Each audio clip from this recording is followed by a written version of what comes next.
Bismillahirrahmanirrahim. Alhamdulillah wa dewi masih diberi nikmat sakit ngaji bareng-bareng.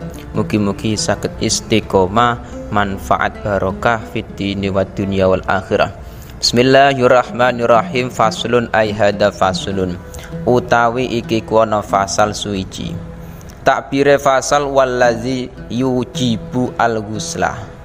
Jadi lek lafat yujibu maknane mewajibkan, tapi nek wajib yajibu maknane wajib. Jadi yujibu niki secara nahwu anut wazan yuf'ilu dari lafat af'ala yuf'ilu. Aujaba yujibu maknane mewajibkan. Walladzi utawi perkara silai alladzi yujibu kang majibake apa alladzi majibno al-ghusla ing adus. Iku khobare alladzi sitatu asya iku 6 pira-pira perkara. Jadi dalam fikih sendiri iku ada yang namanya mandi. Mandi iku ada kalanya mandi wajib, ada kalanya mandi sunnah dan lain-lain. Nah, tetapi yang kita bahas iki mandi wajib. Nah, perkara yang mewajibkan mandi iku dalam kitab takrib ada 6 perkara. Jadi ketika salah satunya kok iki ada atau salah dua atau nah, iku memang mewajibkan mandi, Rupane sitah salah satun, rupane telu. Salah satun utawi telu tashtariku iku sekuton. Fiha oleh sekuton fiha ing dalam salasa sopo arijalu sopo pira-pira wong lanang. Wanisa ulan pira-pira wong wadon. Jadi 6 perkara yang mewajibkan mandi iki 3 diantaranya iku dialami oleh laki-laki dan perempuan. Jadi laki-laki juga mengalami 3 perkara ini, perempuan juga.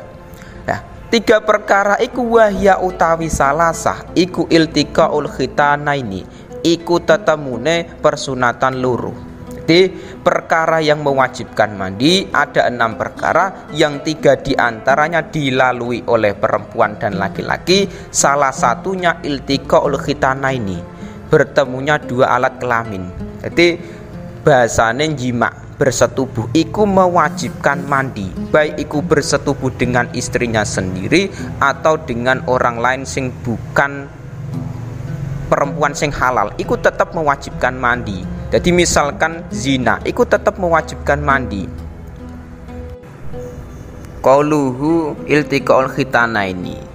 Jadi yang di situ yang dianggap wajib mandi iki ketika memang orang yang masih hidup. Wa yu'abaru an hadal iltiqa bi ilajin hayyin wadihin goya bahasafata zakari minhu au qadroha min maktu'iha fi farjin. Jadi memang yang mewajibkan mandi iku nek memang orang iki mau masih hidup, hayyin masih hidup. Nah, permasalahan iku nek adapun mayit gimana? Wa yasiru al adami al mulaju fihi junuban bi ilaji mazukira. Adapun perempuan atau seseorang yang di situ dijima misalkan, ikut tetap mewajibkan mandi, tetap di situ junuban, menjadi orang yang junub. Nah, adapun mayit amal mayitu falayu adu gusluhu bi ilajin fihi. Adapun misalkan mayit ikut tidak wajib dimandikan sebab iltiqaul khitana ini. Jadi misalkan seseorang laki-laki yang hidup iki misalkan jima bersetubuh dengan mayit perempuan. Nah, iku tetap sing laki-laki yang masih hidup ki wajib mandi sebab bersetubuh. Adapun yang perempuan yang sudah menjadi mayit iku tidak wajib dimandikan lagi karena dia statusnya bukan orang yang mukallaf. Jadi kewajiban mandi iku memang ketika dia masih hidup, ketika dia iki mau dihukumi mukallaf. Adapun orang yang tidak mukallaf seperti mayit iku tetap dia tidak wajib diulangi mandinya lagi. Yang kedua wa inzalul mani lan metune mani. Jadi keluarnya mani iki mewajibkan mandi. Qauluhu inzalu ay khurujul mani min syaksin bi ghairi ilajin. Jadi meskipun tanpa jima iku tetap ketika seseorang keluar mani iku wajib no adus mewajibkan mandi. Wa in qala almani kotrotan bikotrotin, meskipun toh iku misalkan kakotrotin, meskipun toh iku mani yang keluar iku sedikit, misalkan 1 tetes, iku tetap mewajibkan mandi. Walau kanat ala launid dami, meskipun toh mani iku berubah, sperma iku berubah, misalkan bercampur dengan darah warnanya merah, tetap mewajibkan mandi. Walau kana al kharij bijima'in au ghairi fi yaqadatin au naumin, baik iku mau keluarnya sperma mani mau dengan lantaran jima bersetubuh ataupun tidak, iku tetap mewajibkan mandi dalam keadaan misalkan yaqadah, misalkan tidak dalam keadaan tidur. Jadi memang dalam keadaan sadar, tidak dalam keadaan tidur. Nah, iku tetap mewajibkan mandi, atau dalam keadaan tidur iku tetap mewajibkan mandi yang namanya keluar mani. Bisyahwatin au ghairiha, baik iku keluarnya iku dalam keadaan syahwat ataupun tidak, tetap mewajibkan mandi.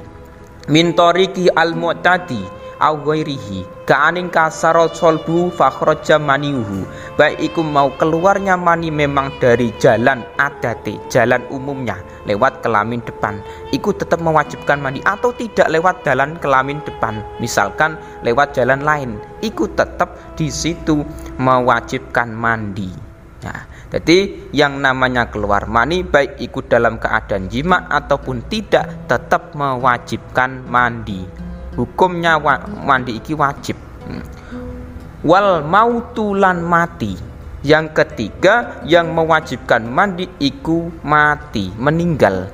Meninggal iki tidak semua mayit wajib dimandikan, ada pengecualian-pengecualiane. Nah, niku masuknya dalam bab jenazah. Memang memandikan mayit iku hukumnya wajib, fardu memang.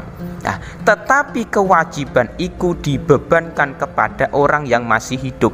Nah, adapun mayit iku tidak ketetapan hukum wajib, soalnya dia tidak mukallaf, dia sudah meninggal, tidak ada nyawane. Nah, adapun yang kewajiban memandikan iku orang yang masih hidup. Jadi misalkan ada orang meninggal, kita sebagai orang yang hidup ini ada kewajiban fardu mewajibkan wajib memandikan mayit. Nah, jadi intinya ketika mayit meninggal iku ada memang di situ sebagian yang di situ tidak wajib dimandikan ada. Jadi hukum asal memang mayit iku wajib dimandikan, tapi ada sebagian golongan yang di situ tidak wajib dimandikan. Contohnya orang yang mati syahid, iku memang bahkan haram dimandikan. Atau misalkan siket iki bayi keluron. Cara orang Jawa misalkan siket iku bayi keluron, bayi yang di situ lahir belum secara sempurna. Aku ada catatan siket bayi keluron yang di situ tidak wajib dimandikan, iki bagaimana? Ada catatannya. Nah, tetapi hukum asal memang orang meninggal iku kebanyakan wajib dimandikan, tapi ada orang-orang tertentu yang tidak wajib dimandikan, seperti orang yang mati syahid dalam peperangan. Nah, adapun kasus tadi, misalkan perempuan yang meninggal di situ misalkan disetubuhi oleh seseorang laki-laki yang masih hidup, iku sing laki-laki wajib mandi, soalnya dia sudah mukallaf, dan perempuan sing mayit iku wajibnya mandi iku tidak sebab bersetubuh, tapi sebab meninggal. Jadi misalkan mayit perempuan sudah meninggal terus dimandikan, lah kewajiban memandikan iki sebab meninggal, maut iki mau. Nah, adapun sudah dimandikan terus delalah misalkan disetubuhi oleh laki-laki lain, iku tidak wajib memandikan lagi. Jadi tidak wajib memandikan si mayit sebab disetubuhi, enggak. Tapi kewajiban memandikan mayit iku karena di situ mati, meninggal, bukan kok sebab disetubuhi. Nah, dan iku hukum kewajiban mandi iku tidak dibebankan kepada si mayit, tetapi kepada orang yang masih hidup. Wasalah satun lan utawi telu, jadi 3 di antara 6 tadi iku takhtasu, iku dadi khusus biha kelawan salasa sapa anisa pira-pira wong wedok, wong wadon. Jadi 6 tadi 3 dilalui oleh laki-laki dan perempuan, yang 3 ini dilakukan oleh perempuan, dialami oleh perempuan saja, laki-laki tidak mengalami 3 perkara iki. Nah, 3 iki wahya utawi salasa iku al haidu, iku haid. Jelas yang namanya haid itu hanya dialami oleh perempuan, bukan laki-laki. Jadi laki-laki tidak bisa mengalami masa haid. Nah, yang hanya bisa melalui masa haid itu hanya perempuan, laki-laki nggak bisa. Iki khusus kepada perempuan. Nah, termasuk perkara yang mewajibkan mandi iku salah satunya haid. Haid iki apa? Qauluhu wahya al-haidu adamu al-kharij min nimra'atin balagatis asinina. Jadi yang dinamakan haid itu darah yang keluar dari seorang perempuan yang sudah mencapai umur 9 tahun hijriyah. Nah, 9 tahun hijriyah itu masa umur di mana perempuan iki keluar darah haid. Nah, tapi dalam kitab-kitab lain, salah satunya dalam kitab Kasyifatus saja, Syarah Safinah niku memang di situ takriban.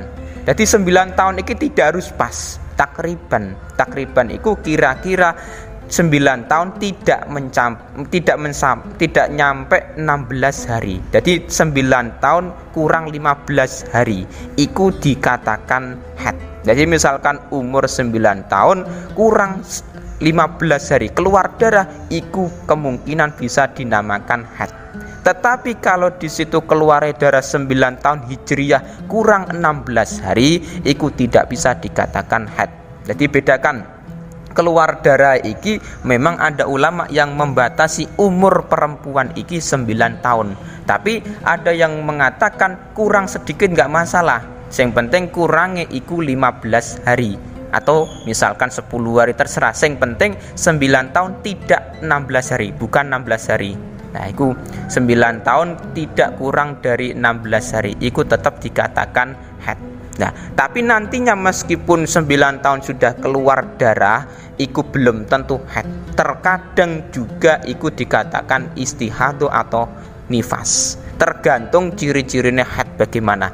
Nah, nantinya masalah haid akan dijelaskan dalam pembahasan fasal masalah haid. Nah, itu ada tersendiri dalam kitab takrib. Tapi yang penting kita tahu masa perempuan, umur perempuan bisa dikatakan haid itu minimal 9 tahun hijriyah. Kurang sedikit nggak masalah, 15 hari nggak masalah.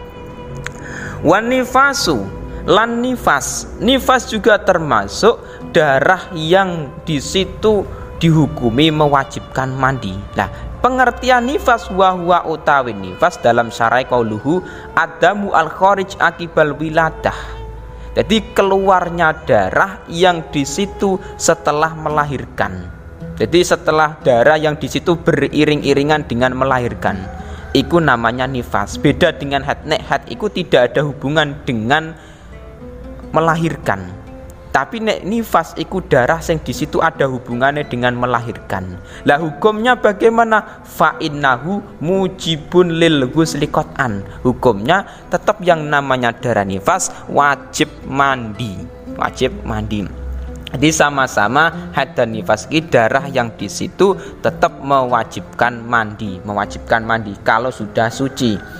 Wal wiladatu lan mana ngelairake. Wal wiladatu lan melahirkan. Nah, dalam sarai iku al mashubatu kang den barengi bil balali mujibatun lil ghusli qat'an. Jadi ulama sepakat, qat'an iki ulama sepakat bahwa yang namanya melahirkan kok di situ dibarengi dengan telas-telas basah-basah, iku mewajibkan mandi. Wal mujarrodatu anil balali mujibatun fil asoh. Adapun melahirkan yang di situ tidak adanya basah-basah, tidak adanya telas-telas, iku menurut kaul asoh mewajibkan mandi. Menurut kaul asoh. Jadi ada khilaf, ada ulama yang mengatakan tidak wajib mandi juga ada. Di intinya melahirkan iku memang mewajibkan mandi. Nah, iku kan memang ketika melahirkan iku memang melalui jalan farji, jalan kemaluan depan perempuan. Nah, permasalahannya apa? Kasus sekarang iku seseorang perempuan melahirkan iku tidak melalui farji.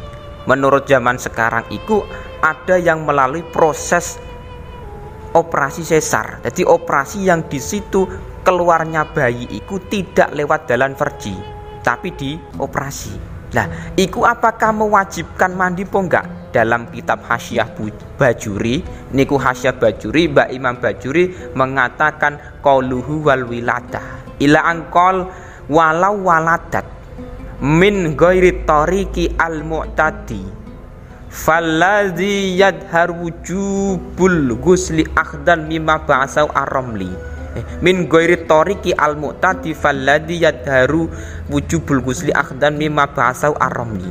Jadi memang ketika perempuan kok di situ melahirkan seorang anak, yang kelahirannya anak ikut lewatnya tidak lewat dalan verji, tapi lewat misalkan menurut sekarang iki lewat operasi. Jadi kelahiran anak, keluarnya bayi iki tidak lewat jalan verji, tidak lewat jalan kemaluan depan. Nah, iku menurut kaul pendapat Imam Romli iku mengatakan wajib mandi. Fi ma law qala in waladat fa anti talikun fa waladat min ghairi tariqihi al mu'tad. Jadi memang dalam kitab Hasyiah Bajuri menurut pendapat Imam Romli mengatakan tetap yang namanya keluarnya bayi, keluarnya anak yang di situ lewat proses operasi sesar. Operasi sesar yang di situ bayi keluar tidak lewat jalan verji, itu tetap mewajibkan mandi menurut Imam Romli. Tapi ada sebagian ulama dalam kitab-kitab iki mau mengatakan tidak wajib mandi juga ada. Tapi nek pendapat kita mengikuti pendapat Imam Romli tetap wajib mandi. Jadi unike ulama-ulama zaman dulu. Ulama zaman dulu iki sudah memikirkan suatu saat akan ada proses melahirkan tidak lewat jalan verji. Nah, itu hebatnya ulama zaman dulu. Jadi belum ada proses operasi sesar, tapi beliau sudah memikirkan akan terjadi keluarnya anak, keluarnya bayi ini tidak lewat jalan verji, nah, tapi melalui jalan lain. Nah, itu sudah dibahas zaman dulu.